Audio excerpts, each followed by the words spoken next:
नमस्कार.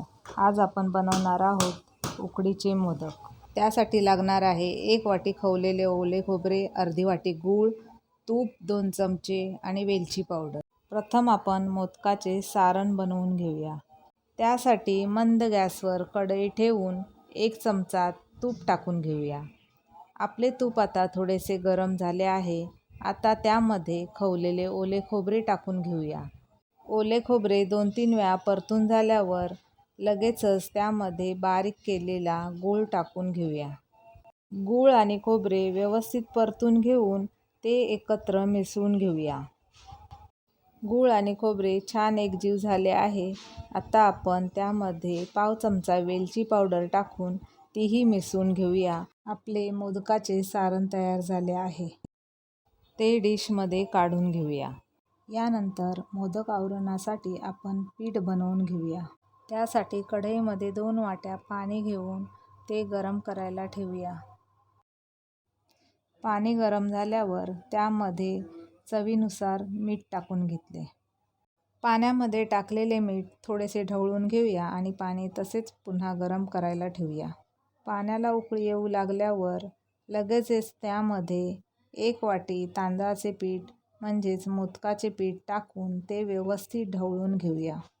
2 वाटी पाणी तर 1 वाटी पीठ असे हे मोदकाच्या आवरणाचे प्रमाण आहे. पाण्यामध्ये पीठ व्यवस्थित मिसळून झाले आहे. आता आपण गॅस बंद करून झाकण लावून तसेच 10 मिनिटांसाठी ठेवून देऊया. 10 मिनिटांनंतर पीठ प्रथम आपण ताटामध्ये काढून घेऊया.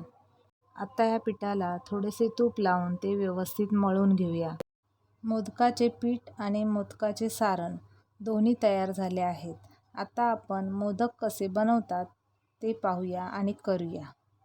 मोदक उकडण्यासाठी मी चाळण घेतले आहे. त्या चाळणीला थोडेसे तूप लावून घेतले आहे. त्यामुळे मोदक चाळणीला उकडताना चिटकणार नाहीत. आता ही अशी पिठाची छोटी गोळी घेऊन ती अशी गोल गोल करून त्याची अशी खोलगट लाती तयार करून घेतली. त्यामध्ये आपल्या अंदाजाने बसेल तेवढे सारण म्हणजे 1 चमचा किंवा अर्धा चमचा त्यामध्ये टाकून घ्यायचे आहे. सारण भरून झाल्यावर त्याला साईडने अशा छोट्या छोट्या कळ्या द्यायच्या आहेत.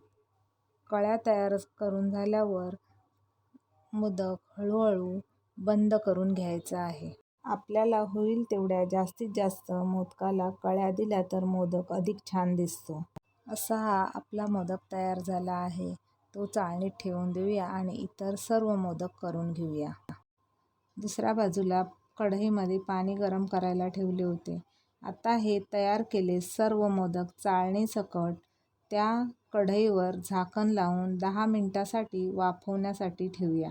10 मिनिटांनंतर आपले उकडीचे मोदक तयार. थँक्यू.